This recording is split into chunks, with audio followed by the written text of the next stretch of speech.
अस्सलामुअलैकुम friends, welcome back to my channel novels by Areej Shah. तो friends, हम अपने नावल का नेक्स्ट पार्ट स्टार्ट करते हैं। वो बिल्कुल भी इसके सामने कमज़ोर नहीं पड़ना चाहती थी। देख ही तो रहा हूँ और मज़ीद देखने का ख्वाहिशमंद भी हूँ। द्राब ने जैसे इसकी बात का मजाक बनाया था। इसकी मुस्कुराहट और 2 महीने बाद पर अबीहा पूरी तरह से जल गई थी। इसने गुस्से में इसको खुद से दूर किया था, मगर द्राब ऐसे ही इसको अपने खसार में लिए खड़ा रहा था। अबीहा का गुस्से से लाल चेहरा इसको गुस्ताही करने पर उकसा रहा था और अपने दिल की बात पर वो इस पर झुका था, मगर अबीहा इतनी ही तेज़ी से नीचे झुककर इसके हिसार से निकली और दरवाजे की तरफ बढ़ती चली गई। सुनो, तुम चाहो तो अपनी दोस्त से बात कर सकती हो, इसका नंबर मौजूद है इस मोबाइल में। इसको रूम से बाहर जाता देख कर द्राब इससे मुखातिब हुआ था और अपना मोबाइल बेड पर डालकर इसको उठाने का इशारा किया था। इसके बाद पर अबीहा हैरान नज़रों से कभी तो इसको तो कभी बेड पर पड़े मोबाइल को देख रही थी। इसको यकीन ही नहीं आ रहा था कि जो इसने सुना है वो सच है या नहीं। बात करके मोबाइल नीचे ले आना मैं इंतज़ार कर रहा हूँ। द्राब इसको हैरान सा वहाँ छोड़कर कमरे से चला गया था। अबीहा के लिए यकीन करना मुश्किल हो गया था। फिर एकदम से ईशर का ख्याल आते ही वो जल्दी से मोबाइल की तरफ बढ़ी थी। द्राब, तुम अच्छे से बाल करवाओ ना, मैं खेल नहीं पा रहा हूँ। द्राब मुसलसल इसको तेज़ बॉलिंग करा रहा था, जिस वजह से उमर बॉल को हिट नहीं कर पा रहा था। अब वो बिल्कुल ही परेशान होकर मुंह बनाकर बोल पड़ा था, जब तक तुम कोशिश नहीं करोगे तो कैसे मार पाओगे। चलो शाबाश, फिर से कोशिश करो, देखना इस बार तुम कर लोगे। द्राब इसको समझाता हुआ बोला और फिर इसको बॉल कराने लगा। द्राब, प्लीज़ तुम आहिस्ता से करो बॉलिंग, फिर देखना मैं कितनी ज़ोर से हिट करता हूँ। उमर पुरजोश अंदाज में बोला और फिर से अपनी पोजीशन में खड़ा हुआ था। द्राब से 5 साल छोटा होने के बाद भी वो द्राब का नाम लेकर ही इसको मुखातिब करता था, जिस वजह से इस पर आमना बेगम हमेशा गुस्सा करती थी। मगर हर बार द्राब और दाऊद साहब इनको ये कहकर खामोश करा देते कि इनको बुरा नहीं लगता है और वैसे भी जो इसका दिल करे इसको करने दो। इनकी बातें सुनकर आमना बेगम खामोश होकर रह जाती थी। मुझे भी खिला ले अपने साथ, मैं भी खेलना चाहती हूँ। द्राब जो बॉलिंग कराने ही वाला था, इसकी आवाज़ पर इसके कदम रुके थे। इसने मुड़कर देखा, वही डॉल जैसी लड़की इससे खड़ी इजाज़त मांग रही थी, जबकि हाथ में वही डॉल लिए खड़ी थी जो कल थी। नहीं, तुम नहीं खेल सकती, ये लड़कियों का गेम नहीं है। इससे पहले कि द्राब कुछ कहता, उमर अपना बैट वहीं रख कर इसके पास आया था। पर मैं भी खेलना चाहती हूँ, अम्मी भी मेरे साथ नहीं खेलती और ना ही मुझे बाहर निकलने देती हैं। वह मासूम सी 5 साला बच्ची अपना दुख इसको सुना रही थी, जबकि द्राब खड़ा बस मुस्कुराते हुए इस डॉल जैसी लड़की को देख रहा था। बोलते हुए वो और ज़्यादा खूबसूरत लगी थी इसको।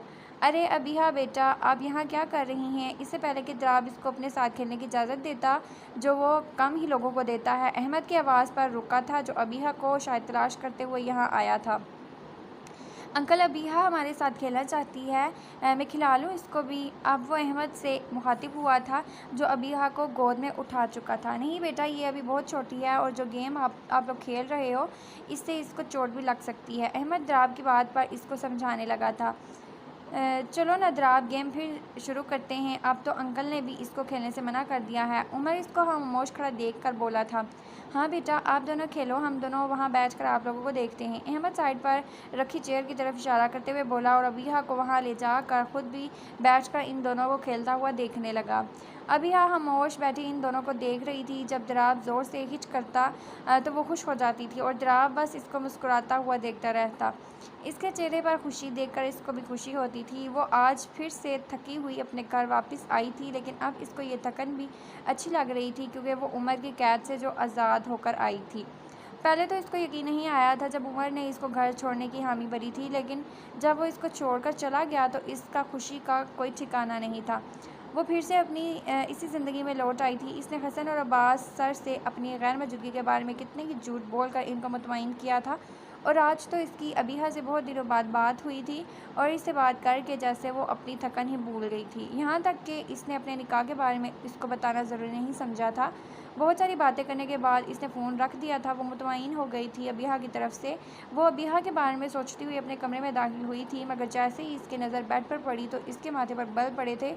तुम यहाँ मेरे घर में क्या कर रहे हो? उमर को अपने बेड पर लेटा देख कर वो गुस्से से इसकी तरफ बढ़ी थी, मगर जैसे ही वो इसके पास पहुंची तो उमर से बेड पर लेटा इसी का इंतज़ार कर रहा था। इसके करीब आने पर इसने इशल का बाजू पकड़कर बेड पर अपने करीब गिराया था। जब बीवी शौहर के घर रहना पसंद नहीं करती तो मैंने सोचा क्यों न शौहर ही बीवी के घर शिफ्ट हो जाए। वो अब इसके ऊपर झुकते हुए बोला था, क्या बकवास कर रहे हो तुम, यहाँ बिल्कुल भी नहीं रह सकते। इशल इसको खुद से दूर करते हुए बेड से खड़ी हुई थी। तो फिर अपने तुम्हारे दिल में तो रह सकता हूँ ना, वो भी शरारत से कहता बेड से उठकर इसके पास आया था। तुम जैसे इंसान को मैं अपने घर में तो रख नहीं सकती, तुम दिल की बात कर रहे हो। इशल ने इसकी बात का मजाक उड़ाया था। इसके बाद उमर को बिल्कुल अच्छी नहीं लगी थी। इसने गुस्से से इशल का बाजू सख्ती से अपनी गिरफ्त में लिया। और हसन जैसे लड़कों के बारे में तुम्हारा क्या ख्याल है? इनसे तो बहुत हंस हंस कर बातें करती हो तुम। आज का मंजर जैसे भी से इसकी आंखों के सामने घुमा था। इस वक्त इसने अपने गुस्से पर कैसे कंट्रोल किया था ये वही जानता था। अगर इसको हसन पर शक ना होता तो वो कभी इशल को यहाँ आने ना देता। एक बार इसका शक यकीन में बदल जाएगा। इसको क्या करना था इसने सोच कर रखा था।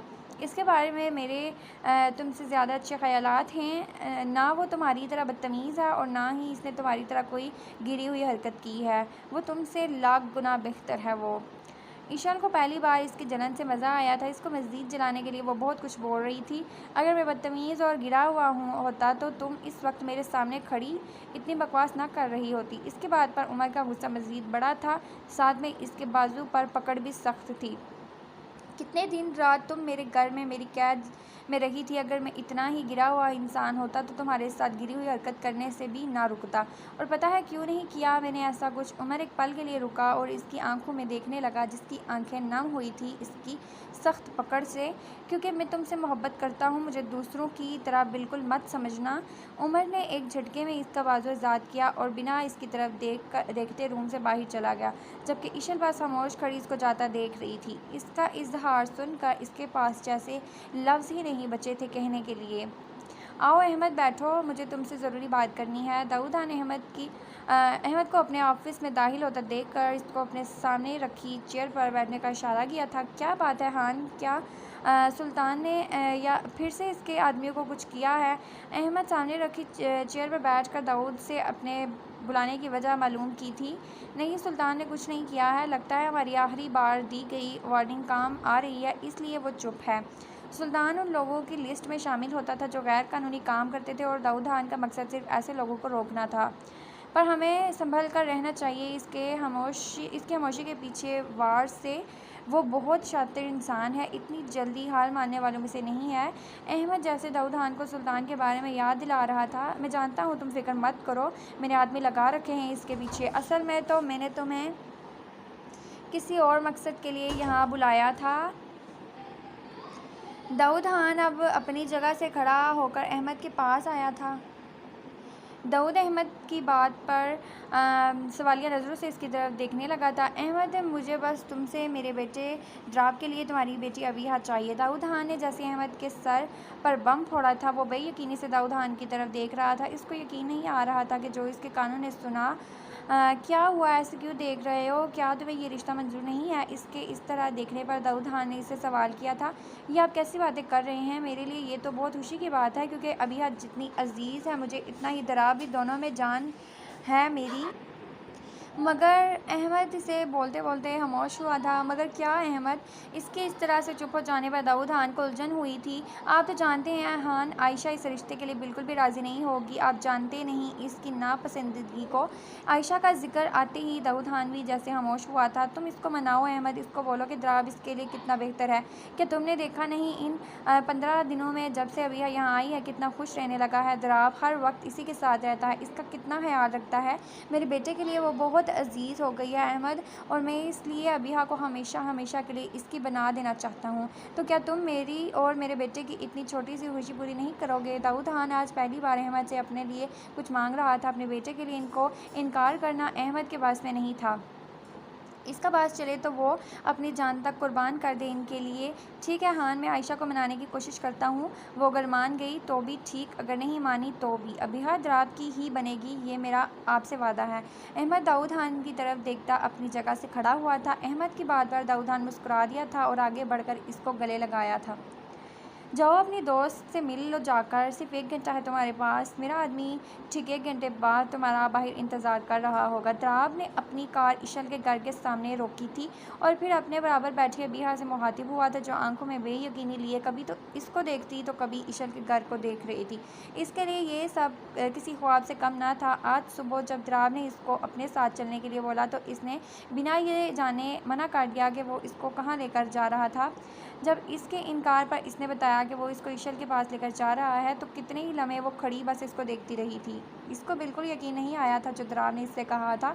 इसको द्राब से इस बात की बिल्कुल उम्मीद नहीं थी और अब जब वो इसको यहाँ लेकर आ गया था तो वह बेयकीनी की कैफियत में बैठी थी। तुमसे कुछ कह रहा हूँ मैं, कहाँ गुम हो?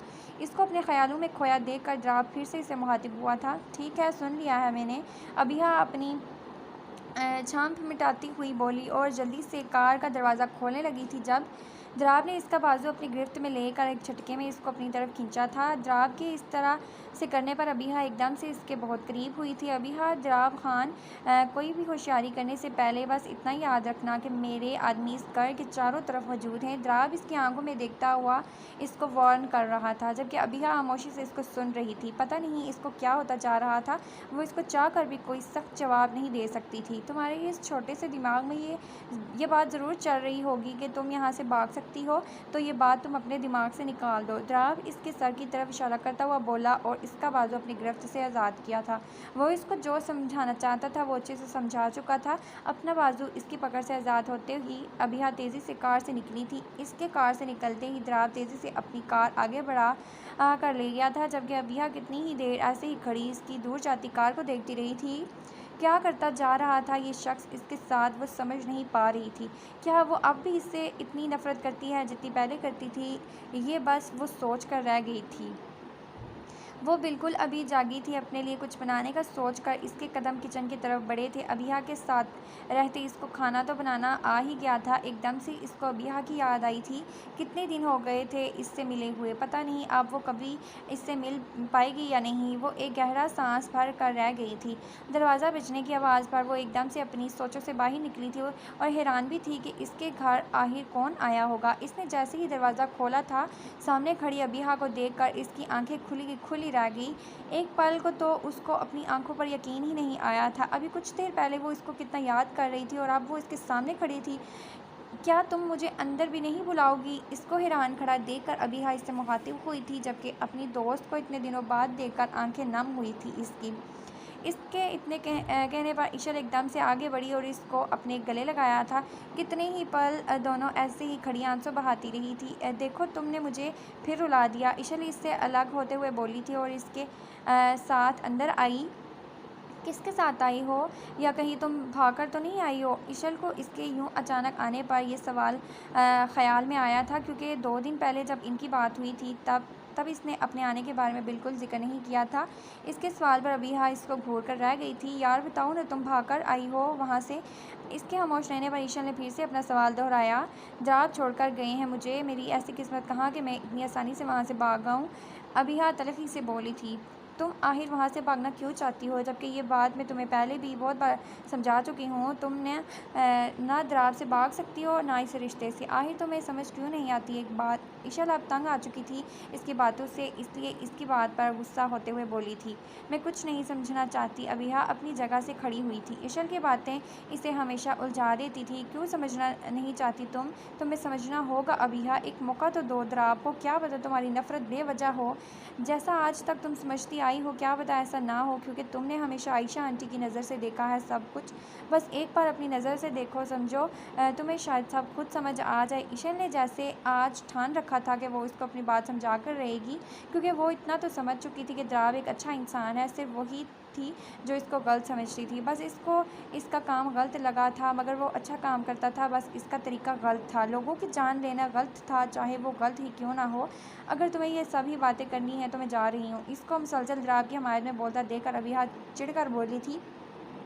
अच्छा यार, नाराज़ मत हो, नहीं करती, आप बैठ जाओ आराम से। इसको दरवाजे की तरफ जाते देख कर इशल फ़ौरन से इसकी तरफ लपकी थी।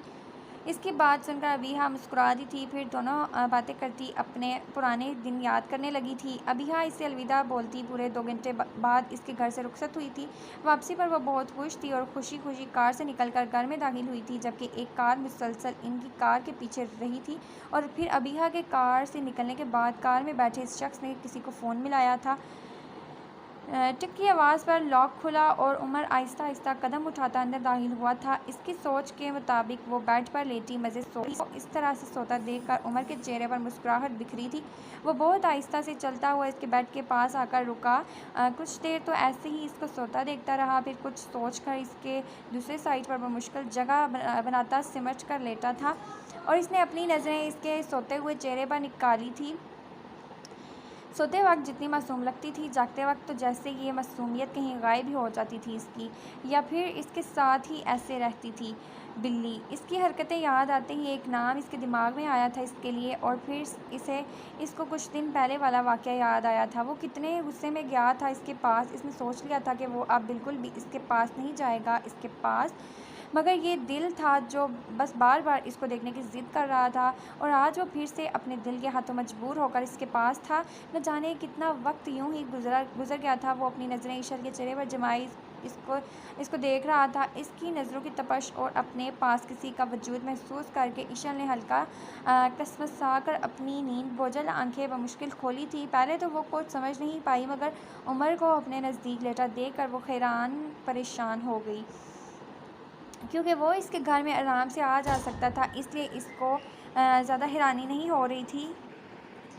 लेकिन फिर भी इसको पता नहीं, इसे देखते ही इसके दिल में परेशानी सी क्यों आ जाती थी, और इसको यहाँ से जाने के लिए कहती तो भी कोई फ़ायदा नहीं था, क्योंकि वो ही करता था जो इसको करना होता था। इतना तो वो इसको समझ ही चुकी थी, मगर आज इतने दिन बाद अपने सामने देखकर एक अनजानी सी खुशी महसूस हुई थी।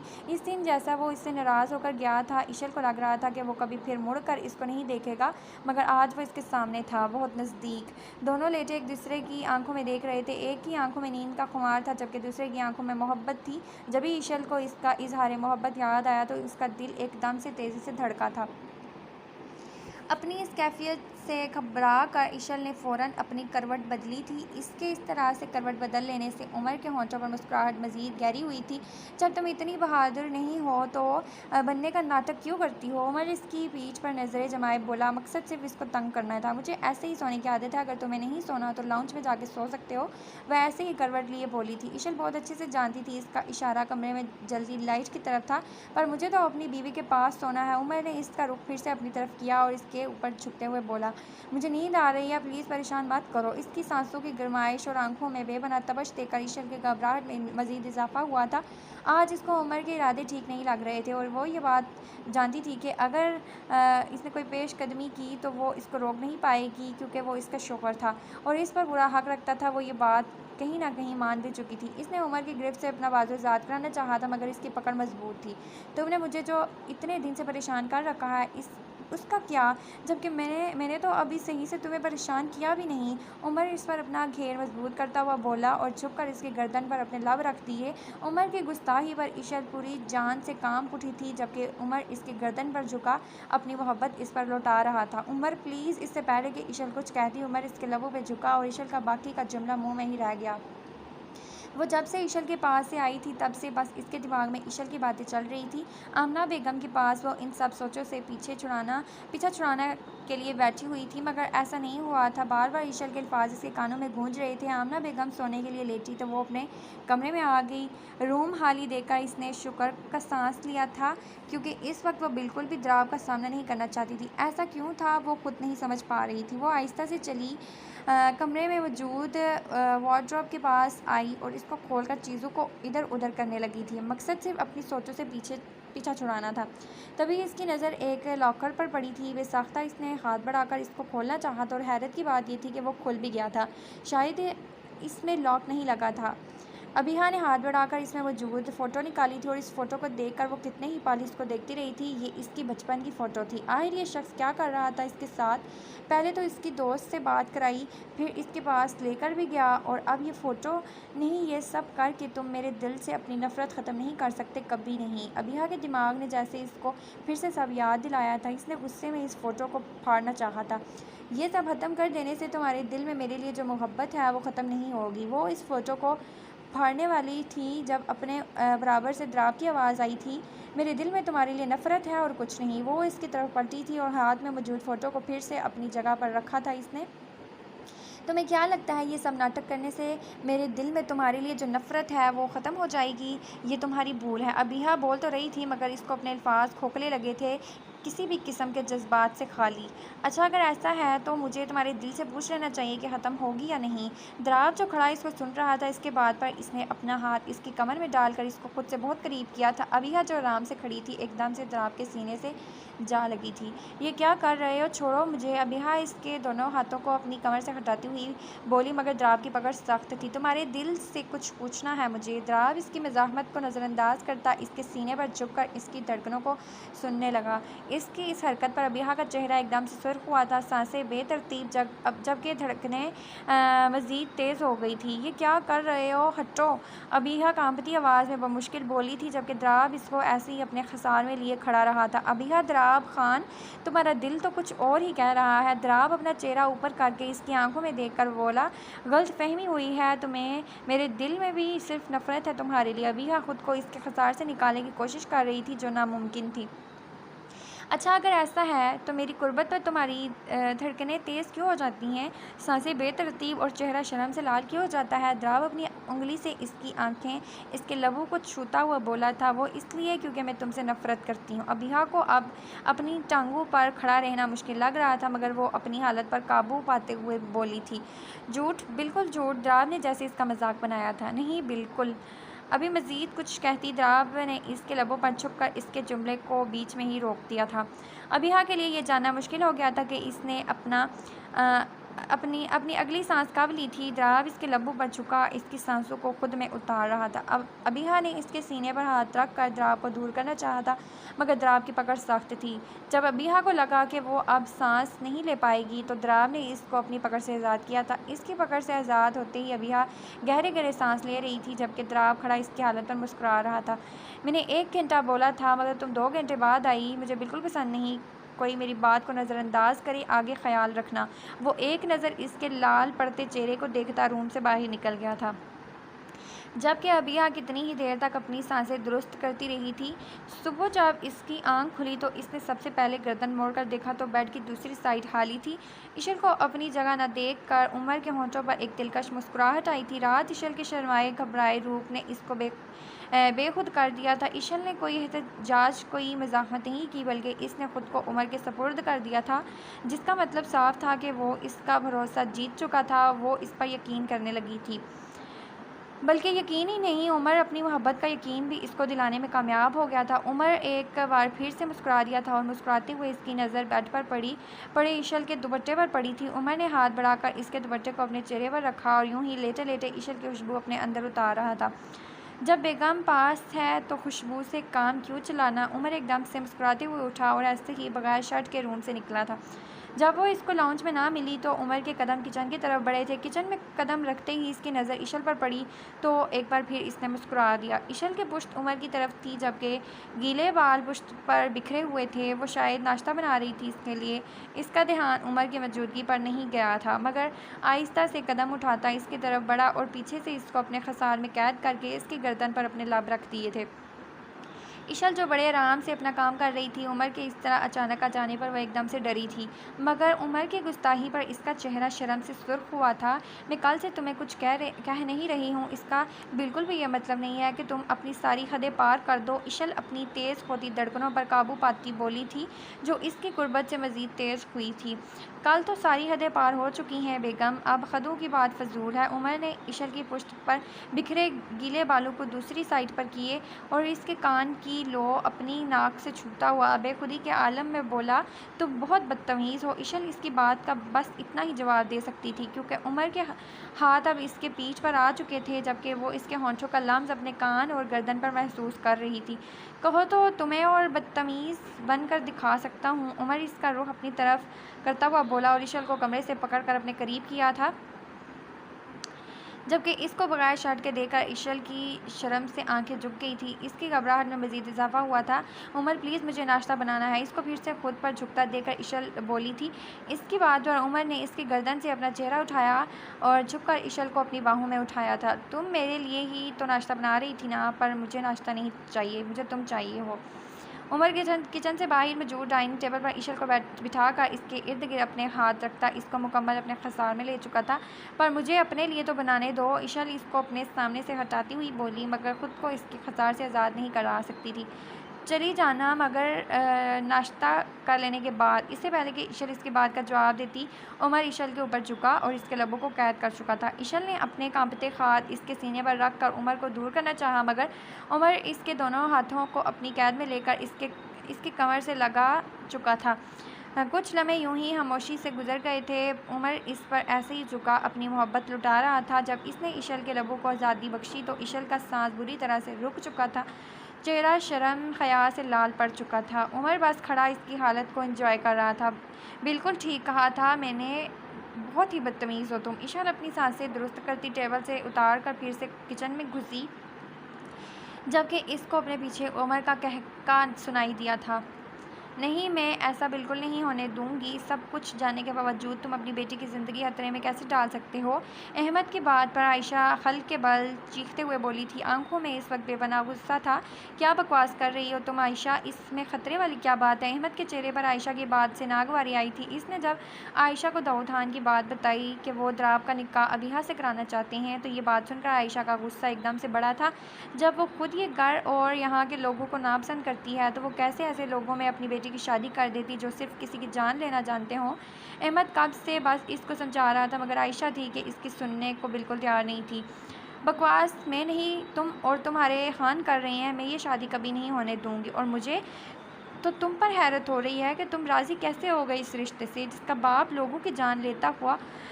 इसका बेटा भी तो बड़े होकर वही काम करेगा ना। आयशा बस एक सांस में बोलती चली जा रही थी, जबकि इसकी बात पर अहमद के माथे पर बल पड़ गए थे। अहमद को द्राब के लिए आयशा के ये अल्फाज सख्त बुरे लग रहे थे। वो अपना गुस्सा ज़ब्त किए खड़ा आयशा को घूर रहा था। तुम ये सब कैसे कह सकती हो द्राब के बारे में? वो अभी छोटा है और मुझे पूरी उम्मीद है कि वो बड़े होकर हम जैसा बिल्कुल नहीं बनेगा। और दूसरी बात, हम किसी बेगुनाह की जान नहीं लेते। जो गलत हो इसको सही राह पर लाना ही हमारा मकसद है। अहमद ने फिर से इसकी गलतफहमी दूर करनी चाहिए थी जो वो इनके बारे में सोच रही थी। तुम चाहे जो भी कह लो, मुझे ये रिश्ता बिल्कुल मंजूर नहीं है। वैसे भी बेटा बाप पर ही जाता है, आयशा दो टोक अंदाज में बोली थी। और मैंने भी ज़ुबान दे दी है हान को, अबिहा का निकाह द्राब से ही होगा, वो भी आज। अहमद भी इसके अंदाज में बोला था। मैं अब समझी, तुमने जानबूझकर हमें यहाँ बुलाया था ताकि ये सब कर सको, मुझे भी बस और कर सको। आयशा तंजिया लहजे में बोली थी। तुम अब भी मुझे गलत समझ रही हो आयशा, मैंने इस इरादे से तुम्हें बिल्कुल नहीं यहाँ बुलाया, मगर जो भी मैं कह रहा हूँ वो ज़रूर करूँगा, चाहे तुम इस बात के लिए राज़ी हो या ना हो। अहमद गुस्से भरी नज़र इस पर डालकर रूम से बाहर निकल गया था, और फिर कुछ घंटों बाद इसने वही किया था जो वो आयशा से कह रहा था। अबिहा को द्राब के नाम कर चुका था। आयशा बेबसी से सब खोता देख रही थी, और द्राब की खुशी सबसे अलग थी। इसकी डॉल अब हमेशा के लिए इसकी बन चुकी थी। आयशा जल्दी उठो। अहमद ने सोती हुई आयशा को फिर से आवाज़ देकर उठाना चाहा, मगर वो तो जैसे उठने का नाम नहीं ले रही थी। उठो आयशा, जल्दी करो, तुम्हें यहाँ से निकलना है अभी और इसी वक्त। अब की बार वो ना उठी तो अहमद ने बाजू से पकड़कर इसको उठाकर बिठाया था। आयशा जो नींद में थी अहमद की बात सुनकर हैरानी से इसको देखने लगी थी। कहाँ जाना है और तुम इतने परेशान क्यों लग रहे हो? वो अहमद के चेहरे पर परेशानी की लकीरें देख सकती थी, जो खिड़की से पर्दा हटाकर न जाने किसको देख रहा था। सुल्तान के लोगों ने हम पर हमला किया है। तुम आमना और सब बच्चों को लेकर जितनी जल्दी हो सके यहाँ से निकलो। अहमद अपनी गन को निकालता हुआ बोला और इसको अपनी पैंट की पॉकेट में रखी थी। अहमद की बात सुनकर आयशा फटी फटी आंखों से इसको देखने लगी थी। ये क्या कह रहे हो तुम अहमद? ये सुल्तान कौन है और क्यों मारना चाहता है हम लोगों को? आयशा को अब खौफ महसूस हो रहा था। खड़े खड़े टांगें कांपने लगी थी। वो तुम लोगों के लिए नहीं आए, सिर्फ हान और मेरे लिए। मगर तुम्हें फिर से जल्द यहाँ से निकलना होगा। उन लोगों का कुछ भरोसा नहीं है। आमना द्राब और उमर को यहाँ लेकर आती हुई बोली थी, तुम लोग फ़ौरन निकलो यहाँ से। अहमद आयशा को हिदायत देता और दरवाज़े की तरफ बढ़ा था, क्योंकि इस दौरान दरवाज़ा बंद चुका था। यकीनन आमना द्राब और उमर को लेकर आ चुकी थी। नहीं अहमद, मैं तुम्हारे बिना कहीं नहीं जाऊँगी, तुम्हें भी हमारे साथ चलना होगा। आयशा रोती हुई अहमद के पीछे आई थी। तुम्हारा दिमाग ख़राब है आयशा, मैं यहाँ हान को ख़तरे में छोड़कर तुम्हारे साथ बिल्कुल नहीं आ सकता। अहमद ने रोती हुई आयशा को सख्त लहजे में जवाब दिया। फ़ौरन से दरवाज़ा खोला तो आमना गोद में उमर को लिए खड़ी थी, जबकि द्राब का उन्होंने हाथ थामा हुआ था। दोनों बच्चों के चेहरे पर खौफ था। आमना, आप आयशा और बच्चों को लेकर फ़ौरन पीछे के रास्ते से निकलो। अहमद आमना को हिदायत देता टैक्सी से बाहर निकला और अंदर घर की तरफ बढ़ा था, जबकि इसके पीछे पीछे आयशा भी निकली थी। आयशा, मत जाओ, वहाँ बहुत खतरा है, रुको आयशा। आयशा के निकलते ही आमना इसको रोकती रह गई थी, मगर वो रुकी नहीं थी। इसके जाने के बाद आमना ने द्राब उमर को इस रूम में बंद किया जहाँ अबिहा सो रही थी, और फिर से आयशा के पीछे पीछे चल दी थी इसको रोकने के लिए, मगर वो थी कि किसी की सुनने को बिल्कुल तैयार नहीं थी। आमना इसको बुला रही थी, मगर आयशा सुन नहीं रही थी। दोनों इस वक्त लॉन में से अंदर की तरफ बढ़ रही थी जब दोनों के कानों में गोली की आवाज़ गूंजी थी। गोली की आवाज़ पर दोनों के कदम एकदम से रुके थे और दोनों ने एक साथ इस खिड़की की तरफ देखा जहाँ से वो घर के अंदर आराम से देख सकती थी। अंदर का मंजर देखकर आयशा के साथ साथ आमना के मुंह से एक ज़ोरदार चीख निकली थी। इसकी उंगलियां लैपटॉप पर तेज़ी से चल रही थी। वो पिछले 2 घंटे से बैठा अपना ऑफिस का काम कर रहा था, जो इसको आज रात तक पूरा करना था। अब्बास और सुल्तान की वजह से वो आजकल अपनी कंपनी को वक्त नहीं दे पा रहा था। इसकी कल बहुत ही ज़रूरी मीटिंग थी और कल वाली डील इसको ही मिली। इतना तो अंदाज़ा इसको इस बात का था। इसको कंपनी में सब द्राब खान के नाम से ही जानते थे, जबकि अब्बास और सुल्तान जैसे आदमियों के लिए वो डीके था। इसकी चलती उंगलियों को ब्रेक तब लगी जब कमरे में इसको सिसकी की आवाज़ सुनाई दी थी। द्राब ने लैपटॉप से नज़रें हटाकर सामने बेड पर लेटी अबिहा की तरफ देखा, मगर इसको गहरी नींद में सोता देखकर वो फिर से अपने काम में मसरूफ़ हो गया था। अभी कुछ वक्त ही गुजरा था कि फिर से इसकी सिसकती आवाज़ इसकी कानों में गूंजी। इसका शक अब यकीन में बदला था। ये अबिहा की ही आवाज़ है जो शायद नींद में रो रही है। द्राब इसके रोने का सोचकर परेशान सोफे से उठकर बेड की तरफ बढ़ा था। अबिहा सो रही थी, मगर इसकी बंद आंखों से आंसू निकल रहे थे। अबिहा क्या हुआ, क्यों रो रही हो? द्राब इसके बराबर बैठकर बहुत ही नरमी से इसके बालों में हाथ चलाता हुआ बोला था। नहीं प्लीज़, मुझे अकेला छोड़ दो, अबिहा नींद में बोली थी और द्राब का दूसरा हाथ थाम लिया था। मैं यही हूँ, कहीं नहीं जा रहा हूँ। शायद वो कोई बुरा ख्वाब देखकर डर रही थी, जिस वजह से इसकी ये हालत हो रही थी। मेरा हाथ मत छोड़ना वरना मैं खो जाऊंगी। अबिहा ने इसके हाथ पर अपनी पकड़ सख्त की थी, जैसे अगर इसने हाथ छोड़ा तो वो चला जाएगा। नहीं छोड़ूंगा और ना तुम्हें खोने दूंगा। द्राब ने नरमी से इसके आंसू साफ़ किए और छुपकर इसके पेशानी पर अपने लब रख दिए थे। पता नहीं ख्वाब में वो किससे मुखातिब थी, मगर द्राब के दिल में ये ख्वाहिश आई थी कि इसके ख्वाब में वो हो इसके साथ। द्राब, तुम इतने बुरे क्यों हो? कितना बुरा क्या तुमने मेरे साथ? मगर मैं फिर भी, अबिहा बोलते बोलते एकदम से चुप हुई थी। द्राब, जो अब इसके बालों पर अपने लब रख चुका था, अबिहा के अधूरे जुमले पर इसकी तरफ देखने लगा था। फिर क्या अबिहा? द्राब ने बहुत ही आहिस्ता आवाज़ में इससे सवाल किया था, मगर वो जानता था कि अब जवाब नहीं मिलेगा, क्योंकि अब अबिहा की बड़बड़ाहट बंद हो चुकी थी, जिसका मतलब वो अब इसका डर ख़त्म हो चुका था। मगर इसको इस बात की खुशी हुई थी कि इसके साथ ख्वाब में कोई और नहीं, वही था। कुछ देर तो वो ऐसे ही इसको देखता रहा था, फिर आहिस्ता से इसकी साइड पर जगह बनाता अबिहा के करीब ही लेट गया था। वो ख्वाब में किसी से डर कर इसका साथ मांग रही थी, इसकी पनाह मांग रही थी। ये बात इसको खुश करने के लिए काफ़ी थी। द्राब ने मुस्कुराते हुए बहुत ही आहिस्ता से अबिहा का सर अपने सीने पर रख कर ख़ुद भी आंखें बंद कर गया था। वो ख्वाब में इसकी पनाह मांग रही थी, मगर वो हकीकत में इसको अपनी पनाहों में ले चुका था।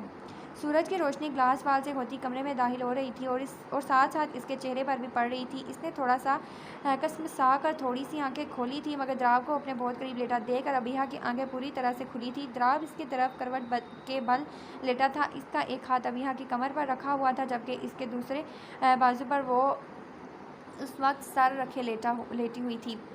द्राव को देखकर इसको एकदम रात वाला ख्वाब याद आया था। कोई इसको एक अंधेरी जगह पर ज़बरदस्ती ले जा रहा था, मगर वो डर के द्राव के पास से भागी थी और फिर द्राव ने इसको इस शख्स से बचाया था। अबिहा ने बहुत ही आहिस्ता से द्राव का हाथ अपनी कमर से हटाया और जल्दी से बेड से उठकर वॉशरूम में घुस गई थी।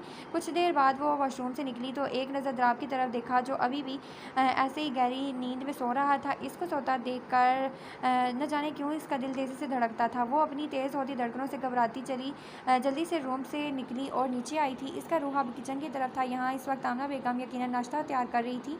आमना बेगम का ख्याल आते ही इसके होंठों पर मुस्कुराहट आई थी। कितना अजीज़ हो गई थी वो इसके लिए। इन चंद दिनों में इसका हमेशा ख्याल रखती थी। वो किचन की तरफ जा रही थी जब लाउंज से आती आवाज़ पर इसके कदम रुके थे। एक आवाज़ तो आमना बेगम की थी, मगर दूसरी आवाज़ वो पहचान नहीं पाई थी। ये आवाज़ किसकी हो सकती है? जहाँ तक इसको पता था घर में इसके द्राव और आमना बेगम के अलावा कोई और नहीं होता था। ये मालूम करने के लिए वो लाउंज में दाखिल होकर आमना बेगम किससे बातें कर रही हैं, मगर सामने का मंजर देखकर वो हैरान खड़ी रह गई थी, क्योंकि आमना बेगम की गोद में सर रख कर लेटा शख्स कोई और नहीं उमर था। कहाँ जा रही हो आयशा तुम? सब कुछ यूँ इस तरह छोड़कर आयशा एक हाथ में बैग लिए दूसरे हाथ से अबीहा का हाथ थाम कर इस बड़े से घर से निकल रही थी जब आमना इसके पीछे पीछे आते हुए बोली थी, मेरे पास अब बचा ही क्या है आमना जो मैं छोड़ कर जाऊँगी? सब कुछ तो छीन लिया यहाँ के लोगों ने मेरा। आयशा आमना की आवाज़ पर पलटी और भीगी आंखों से इसकी तरफ देखकर बोली थी, कल से आज तक कितना रोई थी वो, रो रो के अब आंखें भी सुर्ख हो चुकी थी इसकी। यहाँ के लोगों ने तुमसे कुछ नहीं छीना है आयशा, बल्कि अब यहाँ सब जो कुछ है वो अब तुम्हारा और अबीहा और द्राव का ही तो है, और इस बच्चे को भी तुम्हारी ज़रूरत है आयशा, तुम्हें अब यहीं रहना चाहिए। आमना इसको समझाते हुए बोली थी। इनका मकसद सिर्फ इतना था कि वो यहाँ से ना जाए। यहीं के लोगों की वजह से मैंने अपना शौहर खो दिया। इसको अपनी नज़रों के सामने मरते हुए देखा है मैंने, और मेरा और मेरी बेटी का यहाँ कुछ नहीं है और ना हमारा कोई ताल्लुक़ है इस घर से। आयशा गुस्से से बोलती फिर से आगे बढ़ी थी, इसमें द्राव का क्या कसूर है? इस मासूम बच्चे ने भी तो अपना बाप खोया है, इसके साथ तुम ऐसा क्यों कर रही हो? आमना को इसकी बात बिल्कुल अच्छी नहीं लगी थी। इस वक्त वो इनको सिर्फ एक खुदगर्ज़ औरत लग रही थी जिसको सिर्फ अपने नुकसान का दुख था और दूसरे की दर्द की बिल्कुल परवाह नहीं थी। इसका कसूर ये है कि वो दाऊद खान का बेटा है, इस शख्स का बेटा है, वो जिसकी वजह से मेरे शौहर की जान गई है। नफ़रत है मुझे इस घर से, इस घर के लोगों से, आपसे भी आमना। वो सामने खड़ी आमना की तरफ अपनी उंगली करके बोली थी, तुम्हें ये तो दिख रहा है कि दाऊद साहब की वजह से तुम्हारे शौहर की जान गई है, मगर ये नहीं दिखाई दे रहा कि तुम्हारे शोहर की जान बचाने के लिए दाऊद खान की जान गई है। तुम इस वक्त गुस्से में हो, थोड़ा आराम से सोचो, फिर पता चल जाएगा कि दोनों ने एक दूसरे को बचाने के लिए अपनी अपनी जानें गंवाई हैं। आमना को इस वक्त गुस्सा तो बहुत आया था आयशा पर, मगर जब्त कर गई थी। इनके गुस्से करने से बात बिगड़ सकती थी। मुझे कुछ नहीं सोचना और ना ही मुझे कुछ सुनना है, बेहतर है आप मुझे जाने दें। आयशा इनको जवाब देती फिर से आगे बढ़ी थी, मगर फिर एकदम से पलटी। ये जो आप लोगों ने ज़बरदस्ती के रिश्ते में बांधा है ना, इन दोनों के बीच में इस रिश्ते को बिल्कुल नहीं मानती। मैं अपनी बेटी को लेकर जा रही हूँ और आइंदा आप लोग हमारे आसपास भी नज़र ना आए। आयशा नफरत से कहती पलटी और फिर घर से बाहर निकल गई थी। आमना बस इसको डोर तक जाकर देखती रह गई थी। आयशा के जाने के बाद आमना थके कदमों से अंदर आई थी और एक नज़र सोते हुए द्राव को देखा। उन्होंने सोच लिया था कि वो आयशा की यह नफरत ख़त्म करके रहेगी। वक्त गुजरता गया। आमना शुरू से ही द्राव को अबीहा और इसके रिश्ते के बारे में इसको समझाती रहती थी। उन्होंने द्राव से कुछ नहीं छुपाया था। आयशा की नफरत सब कुछ दिख रहा था इसको, और वो इतना तो समझती थी कि अबीहा के दिमाग में भी आयशा ने गलत बातें डाल रखी होंगी, और इनकी ये बात सच भी हुई थी। द्राव की ज़िंदगी के बस दो मकसद थे, अपने बाप और अंकल का बदला, और दूसरा अबीहा। और दूसरी तरफ आयशा ने शुरू से ही अबीहा के दिल में द्राव और इस रिश्ते को लेकर नापसंदीदगी डालना शुरू कर दी थी। बचपन से लेकर बड़े होने तक अबीहा के दिल में द्राव के लिए जो नफ़रत थी, इसमें इजाफा होता जा रहा था। इसने अपनी माँ के नज़रिए से उन लोगों को देखा था। इस रिश्ते को लेकर इसके दिल में कभी कोई एहसास नहीं आए थे, मगर अब इसके साथ इसके पास रहकर इसके एहसास बदल गए थे। वो नफ़रत से बचपन से अब तक वो इससे करती ही आ रही थी, कहीं खो सी गई थी, लेकिन इस बात को वो मानना नहीं चाहती ही। वो लाउंज की तरफ बढ़ी थी ये मालूम करने के लिए कि आमना बेगम किससे बात कर रही हैं, मगर सामने का मंजर देखकर वो हैरान खड़ी रह गई थी। आमना बेगम की गोद में सर रखे लेटा हुआ शख्स और कोई नहीं उमर था। वो क्लब में कितनी ही बार इसको देख चुकी थी और इसका नाम भी इसको वहीं से मालूम हुआ था। आमना बेगम जब इसको अपने बेटे के बारे में उमर के बारे में बताती थी तो इसके दिमाग में ये बात बिल्कुल ही नहीं आती थी कि वो उमर ये वाला उमर हो सकता है। अम्मी मुझे आपको किसी ख़ास इंसान से मिलवाना है। उमर की आवाज़ पर वो अपनी सोच से बाहर निकली थी। अच्छा कौन है वो ख़ास इंसान जिसके बारे में तुमने मुझसे जिक्र तक नहीं किया। आमना बेगम खुफकी से बोली थी, बस हमें वक्त ही नहीं मिला, लेकिन इसे मिलकर आप ज़रूर खुश हो जाएंगी, मुझे पूरी उम्मीद है। वो उठकर बैठा और उनके दोनों हाथों को थाम कर बोला, ये तो इस ख़ास इंसान से मिलने के बाद ही पता चलेगा कि मुझे इससे मिलकर खुशी होगी या नहीं। वो अपनी हंसी रोकती हुई बोली थी, जबकि उनकी नज़र सामने खड़ी अबीहा पर पड़ी। अरे बेटा अबीहा, वहाँ क्यों खड़ी हो, यहाँ आओ ना। इसको दरवाजे में खड़ा देखकर वो इससे मुखातिब हुई और इसको अपने पास बुलाया था। अबीहा के नाम पर उमर ने चौंक कर सामने खड़ी अबीहा को देखा, जो आंखों में हैरानी लिए इसको देख रही थी। देखो, इस नालायक को आज आई है अपनी माँ की याद। आमना बेगम इसकी हालत से अनजान बस बोलती जा रही थी और वो बस चुपचाप बैठी इनको सुन रही थी। अच्छा, तुम दोनों बैठ कर बातें करो, मैं तुम्हारे लिए नाश्ता लेकर आती हूँ। आमना बेगम अपनी जगह से खड़ी हुई और इन दोनों को वहाँ छोड़कर किचन की तरफ बढ़ी थी। इनके जाने के बाद अबीहा खामोश बैठी थी। इसकी समझ में नहीं आ रहा था कि इसको इत्तेफाक समझे या कुछ और। मैं तुम्हारी हैरानी को अच्छे से समझ सकता हूँ। तुम सोच रही होगी कि ये इत्तेफाक है या नहीं। उमर ने इसको खामोश देखकर अपनी बात शुरू की थी। आज वो आया ही था इसीलिए कि अबीहा इसके बारे में सब जान ले, क्योंकि फिर इसको इशल को भी तो सब सच बताना था। तुम्हारी यहाँ मौजूदगी मेरे लिए इत्तेफाक नहीं है अबीहा, क्योंकि मैं पहले से ही सब जानता हूँ तुम्हारे बारे में। अबीहा नासमझी से इसकी तरफ देखने लगी थी। इसके इस तरह देखने पर उमर मुस्कुराया और फिर शुरू से इसको सब बताता चला गया और अबीहा बस खामोशी से इसको सुन रही थी। इसको उमर का एक एक लफ्ज़ सच लग रहा था। तुम्हारा किडनैप करने के बाद हमें मालूम हुआ कि तुम कौन हो, वरना हम तो जानते ही नहीं थे कि तुम भी अबीहा हो। अपनी बात पूरी करके उमर ने अबीहा की तरफ देखा, जो इसी को देख रही थी। आ जाओ दोनों, नाश्ता कर लो वरना ठंडा हो जाएगा। मैं द्राब को भी उठाकर लाती हूँ। अबीहा इसको जवाब देने ही वाली थी कि आमना बेगम की बात पर खामोश हो गई थी। चलो आओ, बाद में बात पूरी कर लेंगे हम। उमर उठता हुआ मुस्कुराकर बोला तो अबीहा भी इसकी बात पर मुस्कुराकर उठी थी। इसने आमना बेगम से उमर के बारे में जो सुना था वो बिल्कुल वैसा ही था। वो बहुत ही नरम तबीयत का मालिक था। वो अपने साथ बैठे शख्स को ज़्यादा देर चुप रहने नहीं दे सकता था और ऐसा ही अबीहा के साथ हुआ था।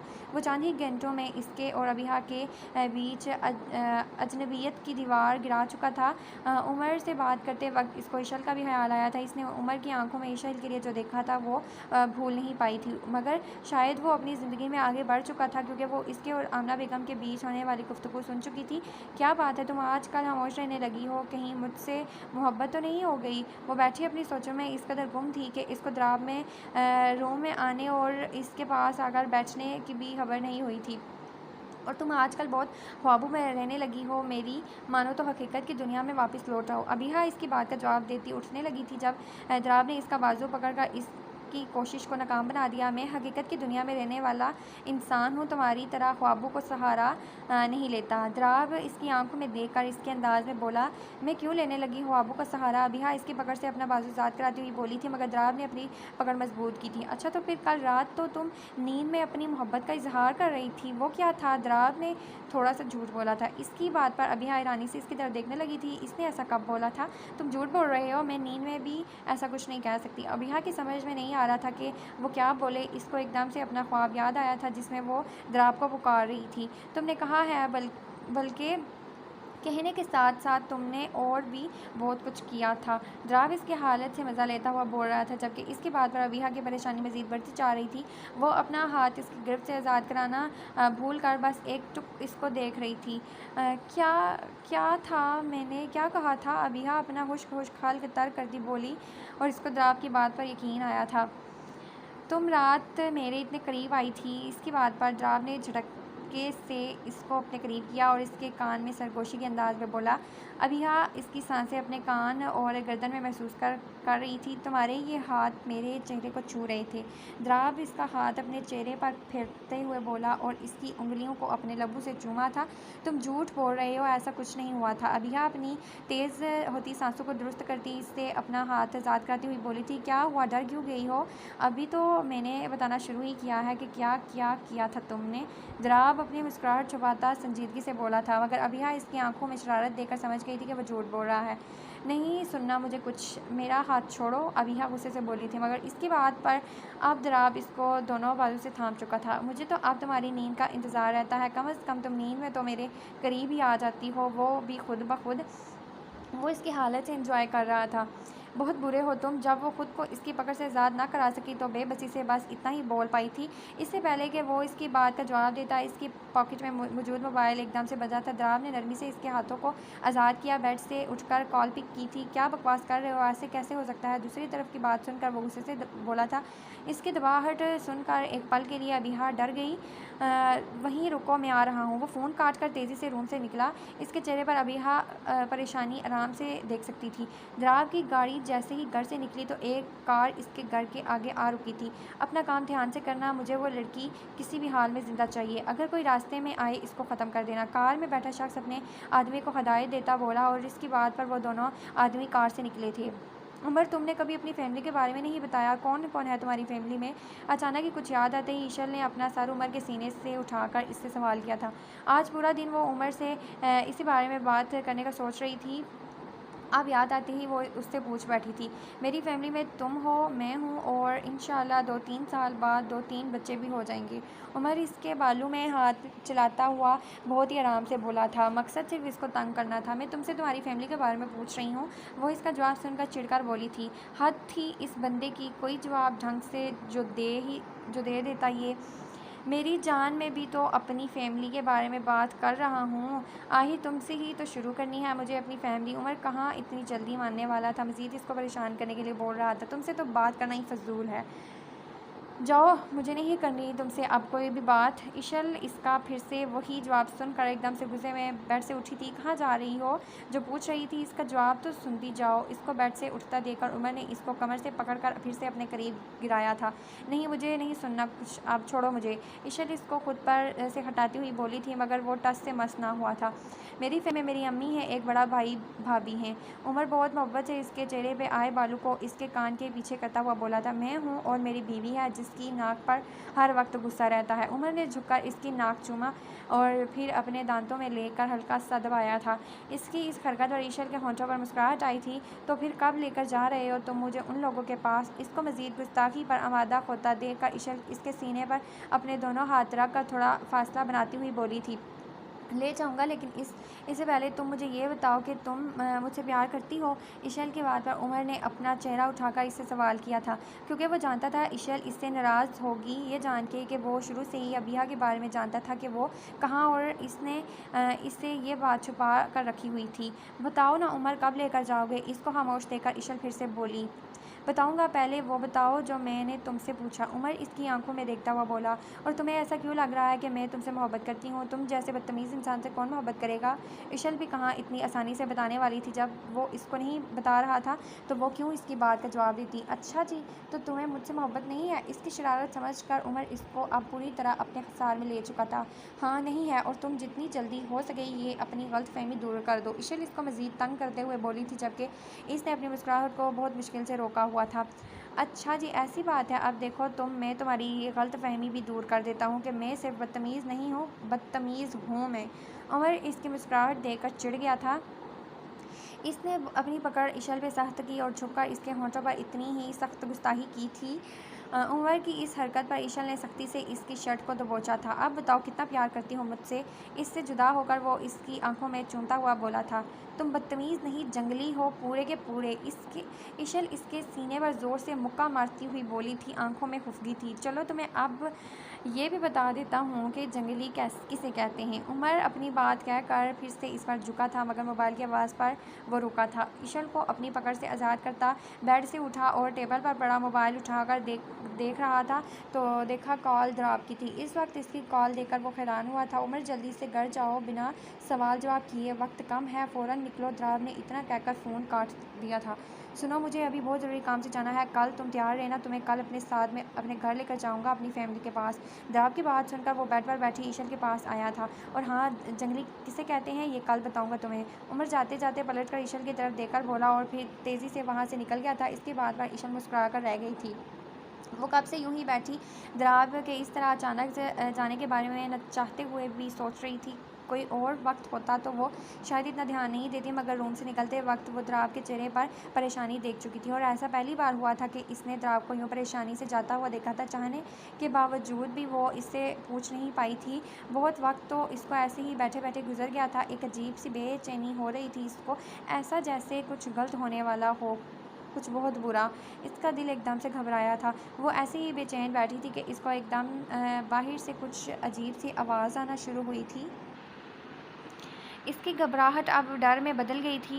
न जाने क्यों इसको उन आवाज़ों से खौफ महसूस हो रहा था। वो बेड से उठकर दरवाज़ा लॉक करने के लिए उठी ही थी कि इसके कमरे का दरवाज़ा एकदम से खुला था। इससे पहले कि वो खौफ से चिल्लाती आमना बेगम इसके रूम में दाखिल हुई थी, जबकि इनके चेहरे पर घबराहट और ऊपर परेशानी साफ नज़र आ रही थी। आपने तो मुझे डरा ही दिया था आंटी, वो अपनी तेज़ होती सांसों पर काबू पाते हुए बोली थी, मगर इनका चेहरा देखकर परेशानी से इनकी तरफ बढ़ी थी। क्या हुआ आंटी, आप इतनी घबराई हुई क्यों हैं? अबीहा इनकी शक्ल देखकर फ़िक्रमंदी से बोली थी और इनके हाथों को थाम लिया। बेटा तुम चलो यहाँ से, तुम्हारा इस वक्त यहाँ रहना खतरे से खाली नहीं है। आमना बेगम इसके जवाब में बस इतना ही बोली थी, मगर इनकी बात सुनकर अबीहा के खौफ में इजाफा हुआ था। क्या हुआ आंटी, आप ऐसी बातें क्यों कर रही हैं? कैसा खतरा? अबीहा अपनी हालत पर काबू पाते हुए बोली थी, मगर अंदर से वो बहुत डरी हुई थी। हमारे पास बातों के लिए वक्त नहीं है, तुम चलो यहाँ से। वो इसकी बात को नज़रअंदाज करती हुई बोली और इसको अपने पीछे आने का इशारा किया था। क्या हुआ है आंटी, आप कैसी बातें कर रही हैं? कैसा खतरा, और मुझे खतरा किससे है? अबीहा अपनी हालत पर काबू पाती उनसे सवाल कर रही थी। आंखों में इस वक्त डर था इसके। हमारे पास बातों के लिए वक्त नहीं है, तुम चलो बस यहाँ से। वो अबीहा का हाथ थाम कर कमरे से निकली और नीचे की तरफ बढ़ी थी। इस बीच अबीहा ने फिर से इनको मुखातिब करना चाहा था, पर आमना बेगम ने अपने मुंह पर हाथ रख कर इसको चुप रहने का इशारा किया था, क्योंकि वो ग्लास वाल से घर में घुसते दो नकाबपोश को देख चुकी थी, बल्कि वो उनको गार्ड और नासिर जो बॉडीगार्ड था इसको भी मारते हुए देख चुकी थी। वो इसको साथ लिए किचन